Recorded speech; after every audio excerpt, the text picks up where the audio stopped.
It was late on December 30, 2020, a quiet night in rural Michigan's Huron County. But inside a modest home on Rapson Road, something terrifying was unfolding. A father was fatally shot. Two masked figures vanished into the dark. The community was shaken. And nearly 5 years later, no one has been arrested.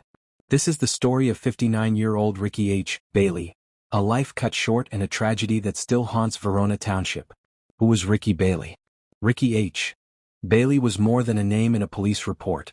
He was a father, a neighbor, a familiar face in his community. At 59, he lived in a home with his two sons, then 20 and 11. Those who knew him remember a soft-spoken man, hardworking and devoted to his family.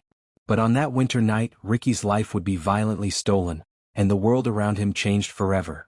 That night, what happened?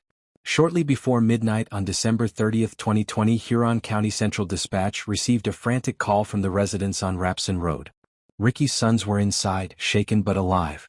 Their father lay unresponsive on the floor. What followed was a harrowing account from the children. Two masked individuals entered the home, both armed with handguns. They were dressed entirely in black, ski masks, leather coats, gloves, and dark pants. The intruders yelled at Bailey about the money before shooting him twice. One assailant physically assaulted Ricky even after he was wounded. The younger son tried to lock himself in a bathroom, but was forced out and ordered to the ground. Minutes later, the attackers fled into the night, leaving two terrified boys to call for help. Ricky was rushed to McLaren Thumb Region Hospital, where he was later pronounced children. From the very beginning, detectives struggled to piece together a motive. Why would anyone brutally invade a private home, shout about money, and kill a man whose neighbors describe him as a decent citizen? Sheriff Kelly Hansen, leading the case, offered one possibility, that the assailants may have targeted the home because it had new occupants, meaning they could have been looking for someone else.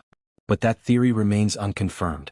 Law enforcement worked tirelessly, involving multiple local, state, and federal agencies, but there were no arrests and no definite answers. A break that didn't break the case. In 2023, investigators thought they may have found a crucial piece of evidence: a gun. A firearm confiscated by the Chicago Police Department was flagged in a ballistics database as possibly linked to Ricky's killing.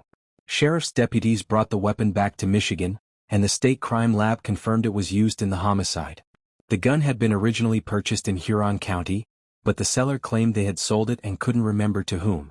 There were no records of that transaction. For a moment, hope flickered that this lead would crack the case. It did not.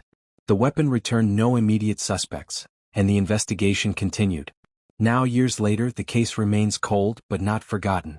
Ricky's family and friends had pledged a $9,500 reward for any information that leads to the arrest of those responsible. Law enforcement continues to ask the public for help, calling on anyone with even a small piece of information to come forward, but to no avail. The sons who survived that night are adults now, carrying memories no child should ever have to live with. Friends still speak of Ricky with warmth and disbelief that justice has not yet been served. The community continues to wonder, who knew something? Who saw something? This isn't just a story, it's an open invitation to help bring closure to a grieving family and justice for a man who didn't deserve his life to end that night.